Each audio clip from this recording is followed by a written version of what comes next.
the passion to do the family history. He does not put that in everyone's heart.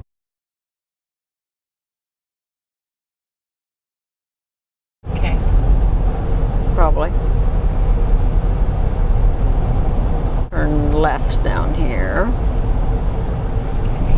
And this would be starting of their stomping grounds. They would have probably came into this area quite a bit to go to Naponee. And this way goes to Franklin. This road goes past our river farm. If you stay on it, it's called the River Road. Okay. So they were meandering along here in the lumber wagon and coming from getting groceries. And Mark is about, he said he was about 7 or 8, 9, somewhere in there. So I think he went to live with the Dieters when he was about 10 or 11 or something like that. They were coming down this road and they were just simply riding along. And she just pointed over there. And she just leisurely pointed over there and said, over there's where your grandfather used to live. Well, okay, it's right, okay, where the break is right there in the ground, where the little draw comes down. Okay. Right there was where it was at. And there's rocks, there's a lot of rocks laying there on the ground. And so I am assuming that right there is where Frank Donovan homesteaded and lived. Not Frank, Michael. Michael. See where there's no dirt, or where there's no grass on that little, circle? Right there, right on top of that, is where, to my notion, from hearing it from Mark, is where Michael Donovan lived. Sit still for a minute. Was there, you think there was a flowing stream through here? There might have been at that time. To make them want to pick that place? Yeah, I don't know why they would have picked that place. There's no flowing stream here now.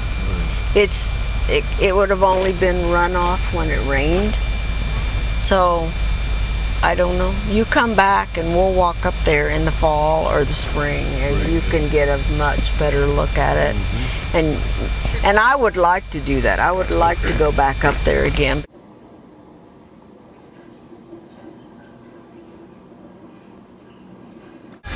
And this was called Pleasant Green. So Michael, when he first came here, he was postmaster at Pleasant Green. So I know Michael Donovan stood right there and was a part of that. And so there was probably wooden structure on top of that, maybe. That's probably just the basement part or something. I went in there and I walked that all. It was really low, and if you walk places like this in the springtime, then there's not so many weeds and stuff. So I walked that, and then I went in part of that, and there was little cubicles, and I said, oh, I bet this is Pleasant Green Post Office, and there's a little cubicle. You know, you dream. I dream all the time. But this would have been an upcoming, this would have been the Berg. This would have been where the hubbub would have been. They would have come here to have their wagons repaired, the harnesses, etc. And this is where they would have gotten their mail, and this is where their grocery store would have been. Blacksmith shop. That was the blacksmith shop of Pleasant Green. Pleasant Green was where Frank and May were married. Now, whether they were married in Michael's house and this whole community was called Pleasant Green, which is most likely. So this is the Frank Donovan farm. I never seen the house in existence, but that picture frame that I have in the house in the shop with May and Frank's picture in it, I picked that frame up leaning against the fence there and brought it home and put that picture in it and the picture of the house. Wow.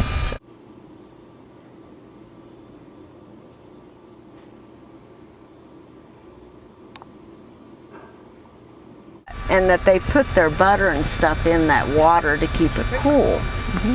And the house was to the north of that, and on the back side of that was the huge barn.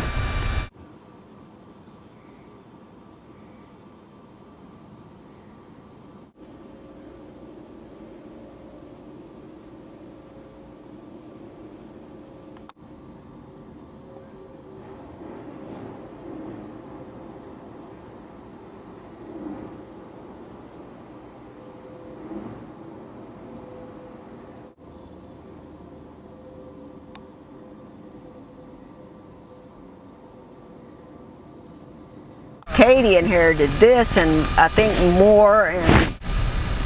But I say that she deserved that land because she still had children, small children. She needed that. And that, you know, and these boys were grown. The others were grown. Yeah.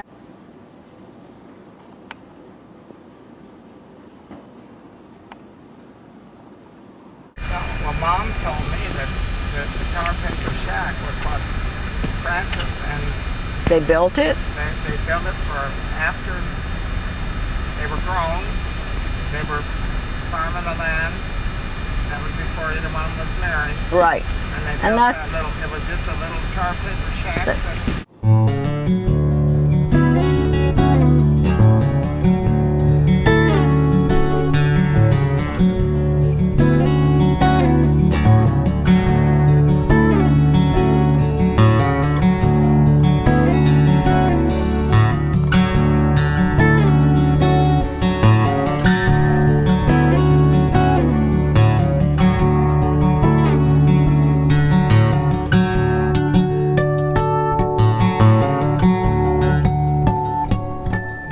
when Mom and Daddy were married.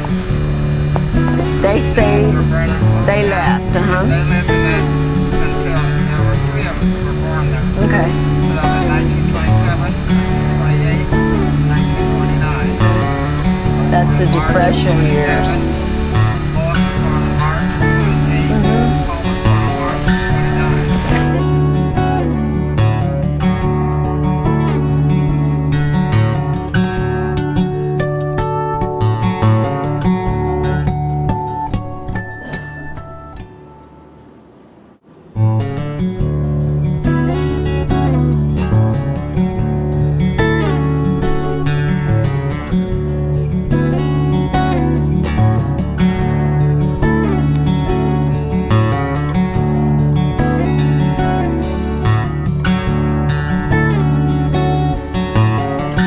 Would think that it might be flat. Right. Does it look familiar to you? It doesn't. I-